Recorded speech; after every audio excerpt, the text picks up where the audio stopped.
guys, thanks for joining us on Family Life today here on YouTube. Make sure you subscribe. You don't want to miss any episodes, so hit the little bell and you'll get notifications and you won't miss anything.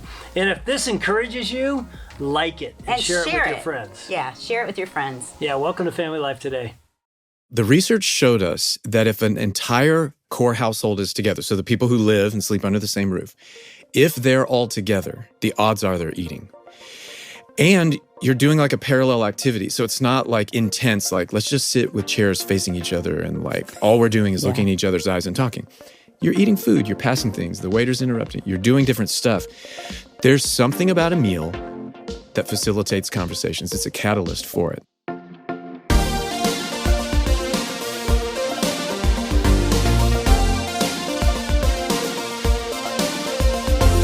Welcome to Family Life Today, where we want to help you pursue the relationships that matter most. I'm Ann Wilson. And I'm Dave Wilson, and you can find us at FamilyLifeToday.com or on our Family Life app. This is Family Life Today.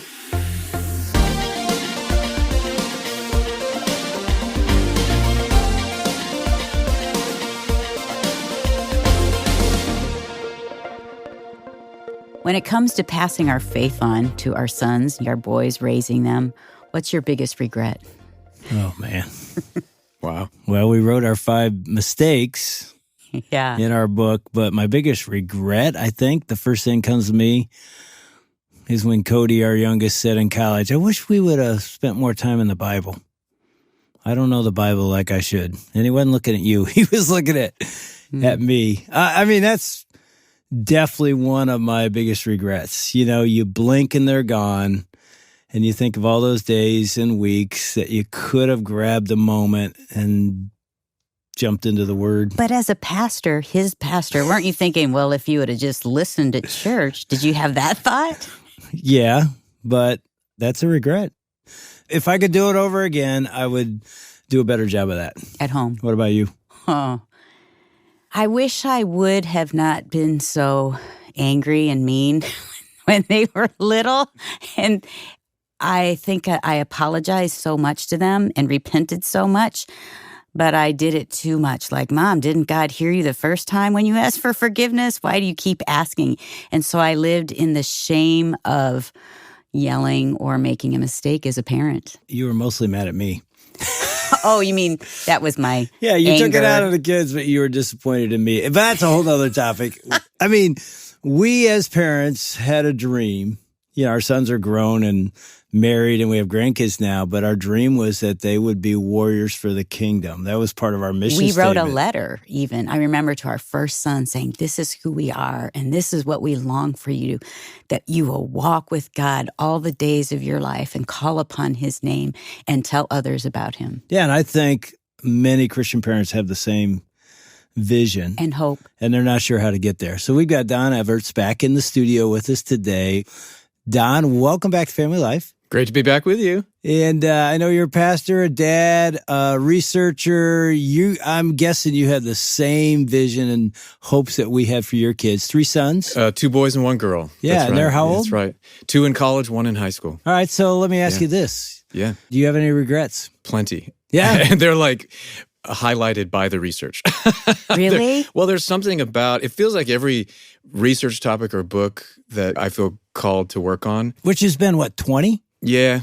Yeah. They are small books, but they're all based on research. These latest ones are, but there's something about like steeping in it. With this book, when I wrote the conclusion and it was all over, I just broke down and cried. Did you? Wow. Because I felt like it had done such a work in me to be in the research, to be forced to be in the Bible and what it says about households. God used it so much in my life. I finished that sent it off to my publisher, and I thought, you had me do all of this for me, didn't you? Like, I felt spoiled by God that, like, he needed to work on me. So I'll get your attention by making you write a book about it. So regrets about not just interacting around things of faith even more.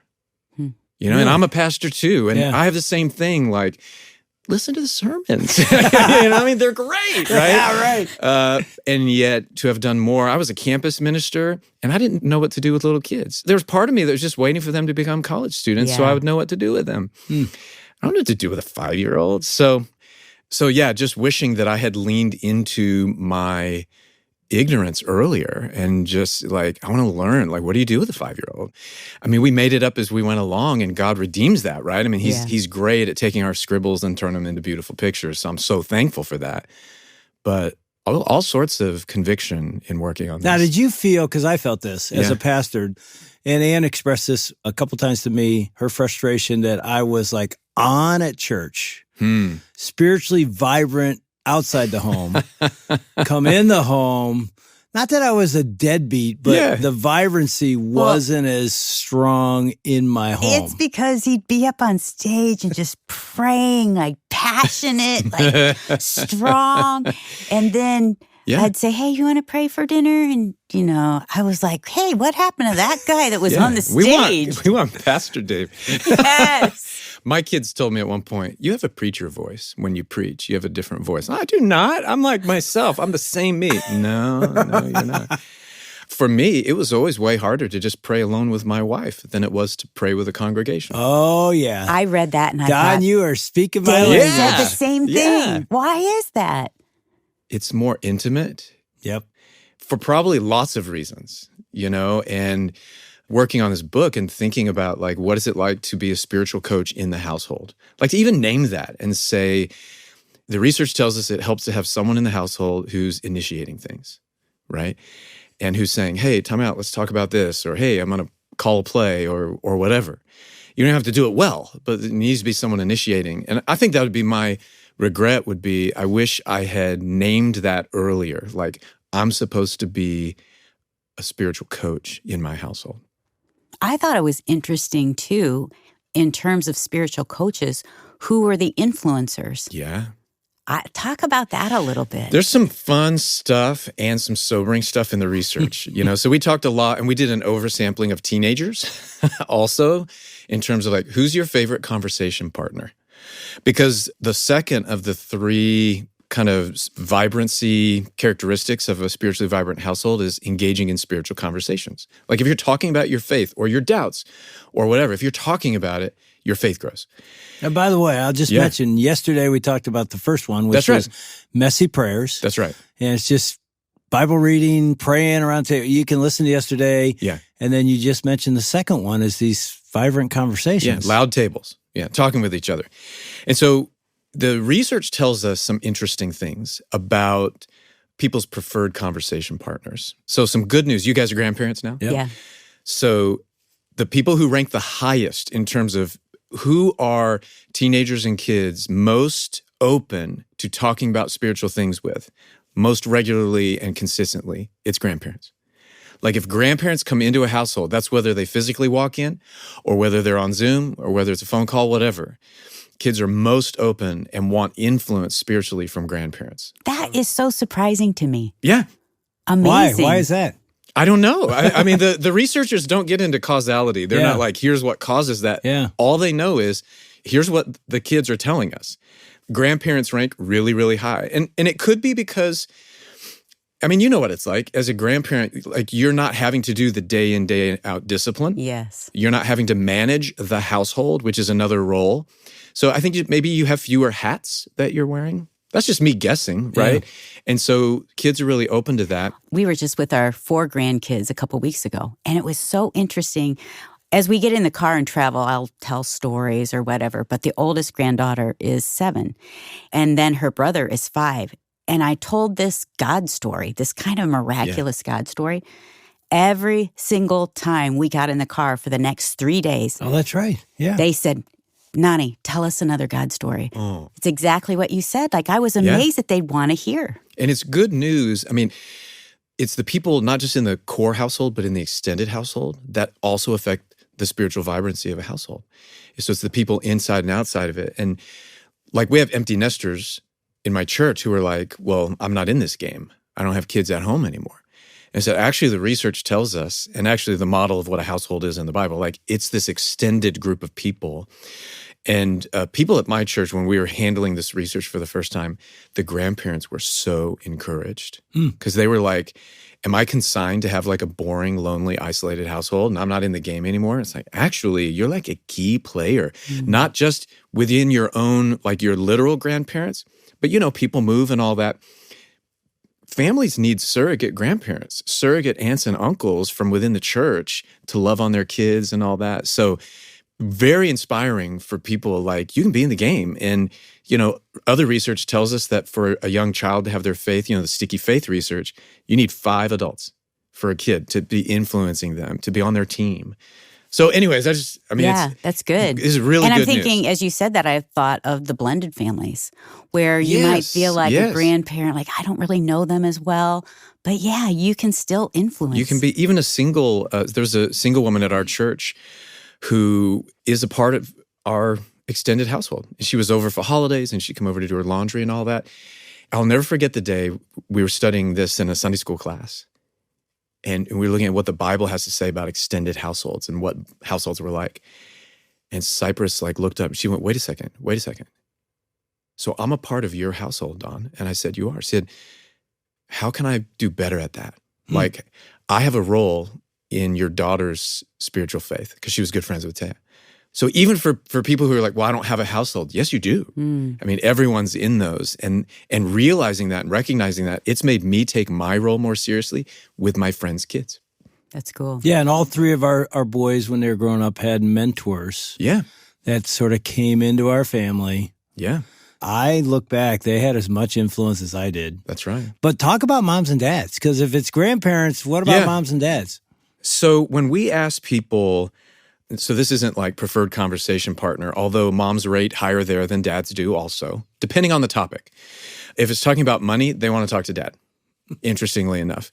If it's their faith or other things, they tend to want to talk to mom. But one of the questions we asked was, who has had a faith impact in your life? And among the teenagers that we asked, 68% rated their mom as the number one, right? My mom has had a huge faith impact on me. Only 46% said their dad. Okay, tell me why. Again, you don't get you tell me causality, why, right? But what the do you think? researchers don't tell us why. As a dad and as a pastor, I would say probably a few different reasons why dads tend to be less in the game. In some households, they're out of the house working. So there's less square footage of time, right? So that could be a contributing factor. I think some of it is, mom's better at it, quote unquote. She prays better, which my son told me at one point. And then some of it could just be like, I'm just going to be lazy. And there can be a kind of laziness in me that's, I'll just let her do that. It's easier. I'm pastoring over here. Yeah, in some ways we can get passive because they're good at it. Yeah. The kids are sort of gravitating toward them. I remember, Dave, you saying you're better at that than I am with the kids. And maybe you had the Especially idea. when they were little. Yeah, that's what I was going to say. But at the same time. Right, especially when they're little. Yeah, there's another aspect that's like, step up, Dave. Exactly. Step up. Come on. Exactly. You can flip this a little bit. And there are times where I stepped up and then I get lazy and I step up again. That's right. And there's part of me thinking there's a dad listening. It's like, you know what? Today's the day. Yeah. Why don't you step into this a little bit? It's so many dads that I've interacted with because of the book who feel like it has shone a light on something that they either have never looked at or they've had a suspicion like, I'm supposed to be doing something here and I'm golfing instead. Mm-hmm. But I think what it is with kids, I felt this with my dad, is I wanted my dad to know me and I wanted to know my dad. So I think if a guy thinks, okay, I'm just going to come in and pray, I would say, no, your kids want to know you. Yeah. And they want you to be asking them questions of who they are and what their thoughts are. So it's that spiritual component, but it's also that relational component of know me. I remember our kids saying, Dad, know my friends, their names, the girls that would hang out at our house. Remember they said that? That's another regret. Yeah. I didn't know them well. I think some of it, and also is we parent how we were parented, or at least we default to that. That tends to be a default. So I think some of it, I'm taking all the blame on myself too, but some of it is like if your dad never did what you just described with you and you don't have a model, like think that that's a thing that dad should do, it takes reading the Bible or, to go, oh, I'm supposed to be a spiritual coach in my household and to be doing that. So the research is sobering, but I think in a healthy way, Me right? too. That it shines a light and says, how did you put it? Like, okay, today's the day. Yeah. Just do a little more. Step up. Like do a little bit more spiritual coaching than you did last year. Like just start, like lean in. Just lean in a little bit. And the research tells us, when this is the good news, you don't have to be great at it. Yeah. That's really good So news. you guys give dads or give men just a starting conversation that you could say with your kids. What would that look like? So like easier things that you could do with a kid would be to say, hey, and because I like leading out of just my frailty and my weakness. Yeah. So to even say, hey, I should be praying more for you guys. And so I'd love each of you by the end of today, I'd love to know what I could be praying for you for. And to not like ask them on the spot, because they'll be like, whatever, school or, whatever, that, we win the game. I want to, I don't want to strike out tonight. But to like give them time and say, because then you're modeling like a spiritual conversation. Yeah. I'm talking about my faith and I'm wanting to lean in. So you're modeling. And then guess what happens then at the end of the day, when you're like, what are the big things that you want prayer for in your life right now? All of a sudden, you're having a spiritual conversation. That's you're talking cool. about deep stuff. And then you can kind of go back to it. With my daughter, we had this code language of, I need to get a Coke. And that meant like, I want some one-on-one time with my dad. Oh, that's good. And we wouldn't necessarily go and get a Coke. Yeah. But it was like, rather than saying, will you pursue intimacy with me and engage me? And, which just kind of feels so big. And it's like, I just got, I pulled into the driveway. But to just say, hey, can we have a Coke sometime this weekend? So I'd say for a dad, like, do a little thing like that. Like, man, I listened to this Family Life today, and so I want to do more. I mean, just show the elephant in the room, right? And say, I want to do a better job at this. So one of our friends with all girls, but he just has this long commute, so he would pray. Yeah. And so he said, what I would do after my commute, I'd text all my girls, how can I be praying for you today? Yeah, there you go. And he said that meant so much. And these girls all talk about that. Oh, yeah. Interesting. Dad's praying for me. He knows what's going on in my life. Hardly anybody's going to turn down that request. How can I pray for you? Even a stranger would say, really? You want to pray for me? So you do that with your kids. That's right. So, we mentioned these three. We already talked about messy prayers. Yep. We're getting into a little bit loud tables. We'll talk about open doors in a second. But what's loud tables mean?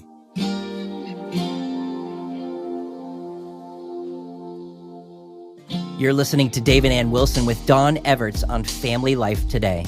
We'll hear his answer in just a minute, but first, we know that the health of your marriage is foundational to the health of your family. We also know that the foundation for a healthy marriage is built on God's Word. And that's what a Weekend to Remember Marriage Getaway is really all about. It's a ballroom of couples hearing from fun, engaging speakers talking about God's plan for your marriage. You'll laugh, maybe you'll cry, or at least you'll get away from the kids. And you'll realize that whatever you're going through, you're not alone. This fall, we have events happening all over the country, and right now, when you register for a Weekend to Remember, you'll save 50%. Just go to FamilyLifeToday.com and find your marriage getaway. All right, now back to Don Everts on what he means by loud tables and why they're so important to your family.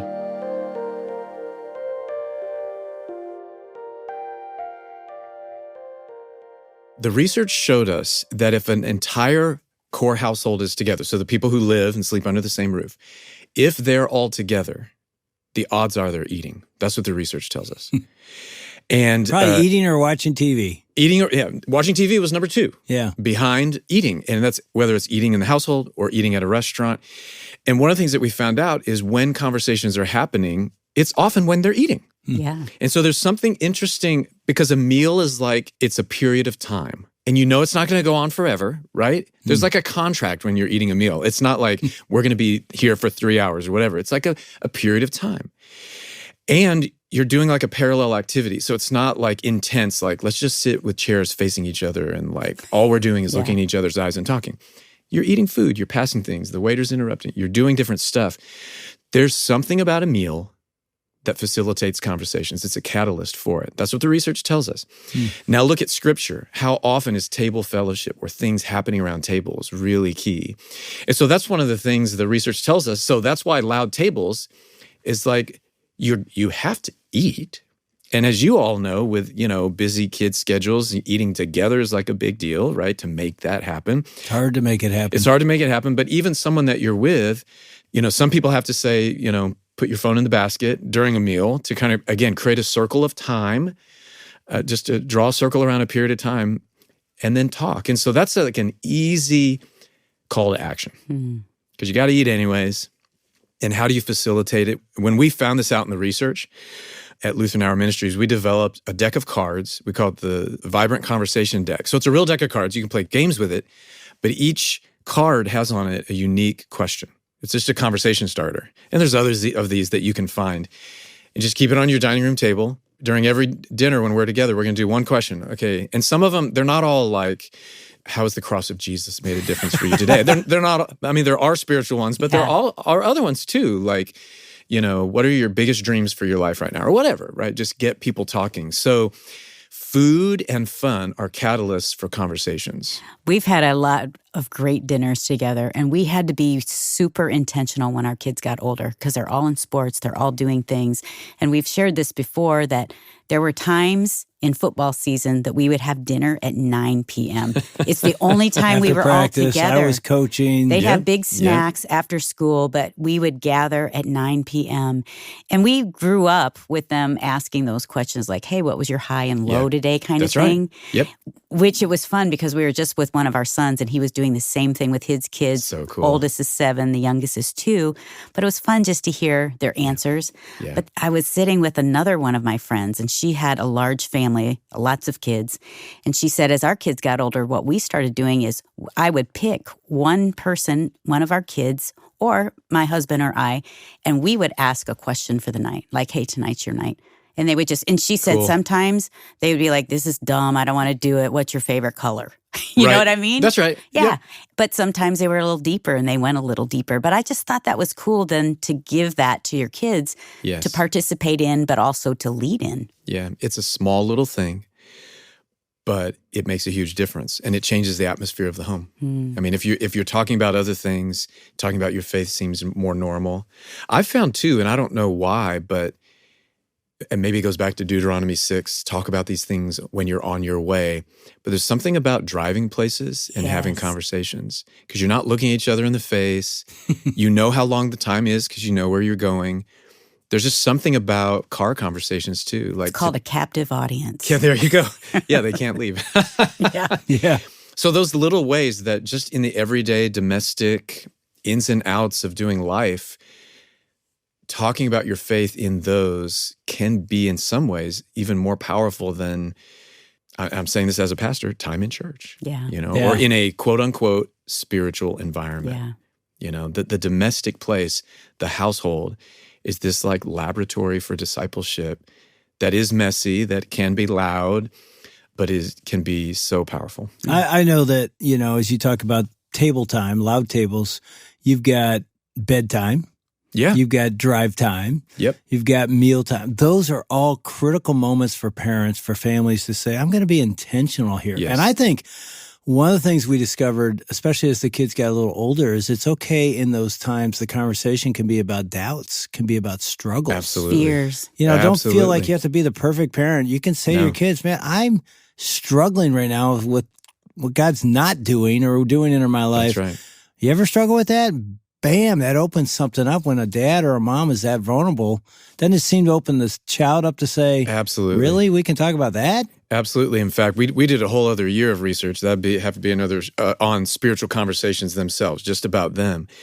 And what we found was the game changer is talking about your faith or your lack of faith, talking about your doubts, just like talking about those things grows your faith. I remember saying to one of our kids one night, like, I feel so spiritually dry. Haven't been in the Word lately, just feeling this dryness. Yeah. Well, encourage me. Do you have anything that you've been learning or that God's been telling or teaching you?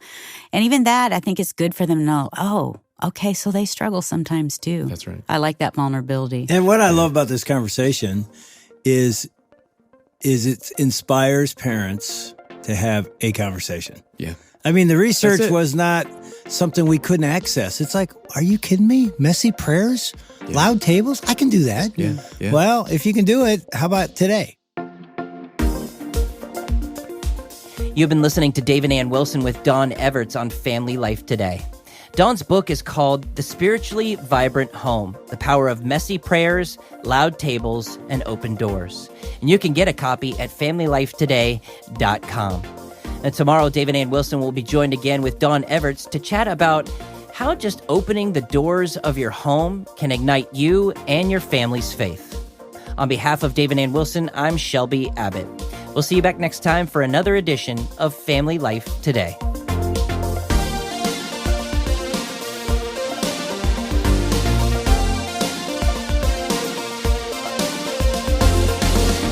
Family Life Today is a production of Family Life, a crew ministry, helping you pursue the relationships that matter most.